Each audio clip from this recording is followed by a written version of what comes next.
In this lesson, we will look at finding the exact values of trig functions on any circle, not just a unit circle.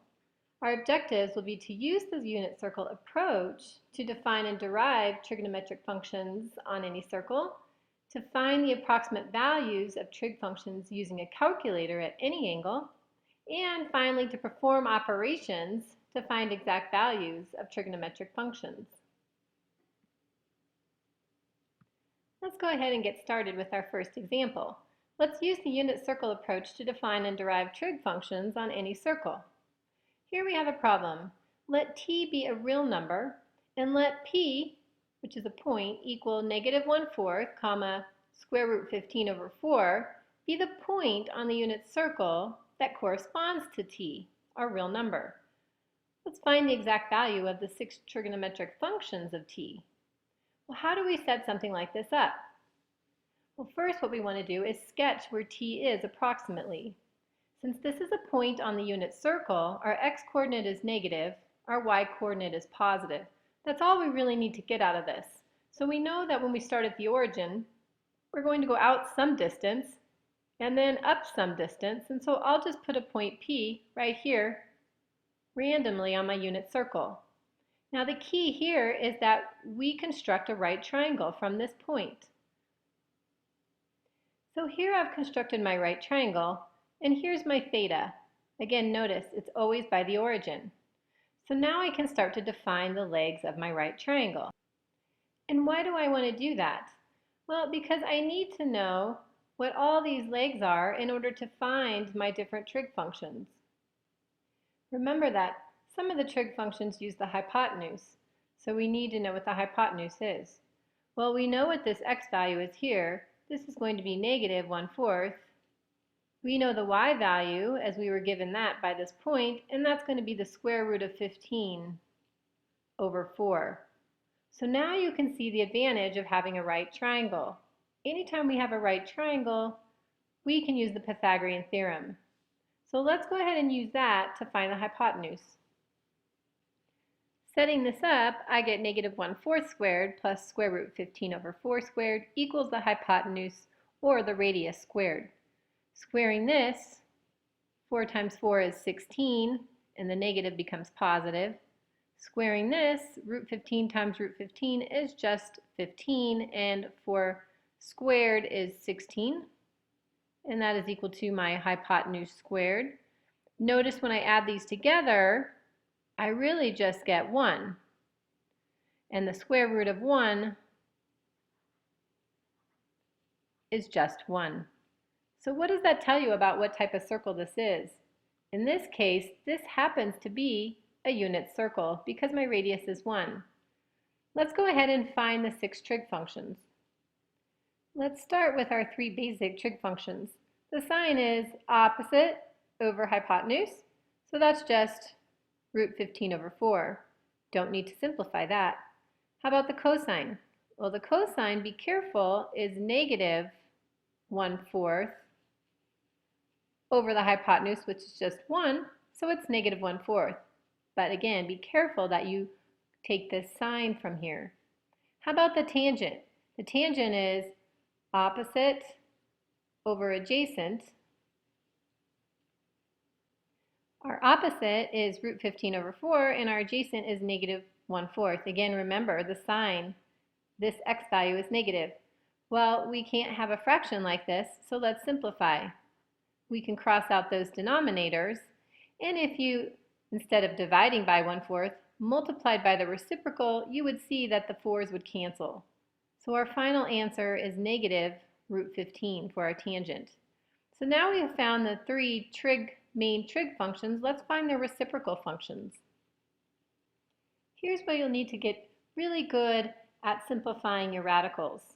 So the cosecant is just the reciprocal of this, or 1 over this, which still comes out to 4 over root 15. But as we've stated before, we can't have a radical in the denominator. To simplify that out, all we need to do is multiply the numerator and denominator by that radical.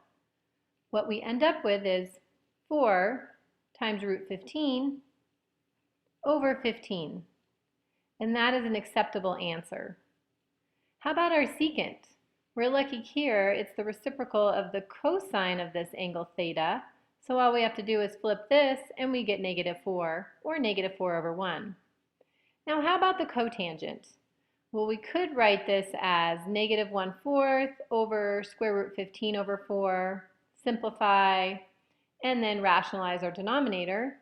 Or we could just start from 1 over -√15, and then rationalize our denominator from this point. So we would need to multiply by √15 over √15. When I do that, I end up with square root 15 over 15, which is a nice simplified, rationalized answer. And those are our 6 trig functions based on this point P. Let's look at one more example. In this example, it says find the exact values of each of the 6 trig functions of an angle theta if 4, -3 is a point on its terminal side. So slightly different wording, but still the same idea. So where is 4, -3? We don't know. All we care about are the signs. So 4 means we come out some distance here on the x-axis in the positive direction, and then we go down at -3 some distance here, and we have this point, which is 4, -3. Well, again, we have the x value, which is 4. We know that our y value is going to be -3, but what is the hypotenuse? So we do need that right triangle. And in order to find the hypotenuse, we can just do Pythagorean theorem. If you'll notice, this is a 3, 4, 5. So I could do Pythagorean theorem to get the value of 5 right here. Or if you know your Pythagorean triples, you would know that the hypotenuse is 5. Let's go ahead now and find the 6 trig functions associated with this angle theta. Starting with the sign, we have opposite over hypotenuse, so that's -3/5. Our cosine is adjacent over hypotenuse, so that's +4/5. And our tangent is opposite over adjacent, so that's -3/5. Notice that the hypotenuse will always be positive because it's always the result of squaring each of these legs, so we end up with a positive hypotenuse. For each of these 3, this is very simple, and we don't have to rationalize because we don't have any radicals in our denominator, so we can just flip each of these fractions, take the reciprocals, and we have our 6 trig functions of this angle theta. Let's move on now to using a calculator to approximate these values. So when we have some values that we don't know, we can use a calculator. Notice these aren't key angles that we have studied before. So let's use a calculator to find these values. When we use a calculator, though, you'll have to be very careful. You'll have to be good at switching from degree mode to radian mode, depending upon what you have. In this first example, I have degrees. I have 52 degrees. So depending upon your calculator, you may need to type sine first and then 52, or you can type 52 and sine. So the sine of 52 I know is equal to 0.79 if I round to the 10th place. How about the tangent of pi over 5? Well, pi over 5, that's radians, so we can't use degrees to help us find that. So you'll need to go into your calculator and change it to radians. Mine has a button here that says radians. Let's go ahead and look and see what yours might look like if you have a TI-84. Here's an example of what your calculator might look like. If you go into your mode option, you'll see as you go down that your calculator is probably set to degree. That's the default. You'll want to go over here to change it to radians anytime you're dealing with radian measure. And remember, you can determine the difference because when you're looking at a problem, if there's not a degree symbol like this right here above the 30s, then you can assume it's in radians. Because remember that radians does not always have to have pi next to it to be a radian measure. So be familiar with this part of your calculator and make sure you're in the right mode when you're performing these operations. To find the tangent of pi over 3, in my calculator here, I would need to hit pi over 5 and then hit tangent, and I would get a value of 0.73. Go ahead and see if you can do the next one and see if you can get the correct value. So you might be a little stumped on this one because you'll notice your calculator does not have a secant, but we know what a secant represents. A secant is just the reciprocal of the cosine. So this is the same thing as 1 over the cosine of this angle, pi over 5. So this might help you to put it in your calculator. Now when you put this in your calculator, first you should find the cosine of pi over 5. Make sure you're in radian mode. And then you're going to take that answer and have 1 divided by it. You should end up with 1.24. So this is the only tricky part when you're using your calculator.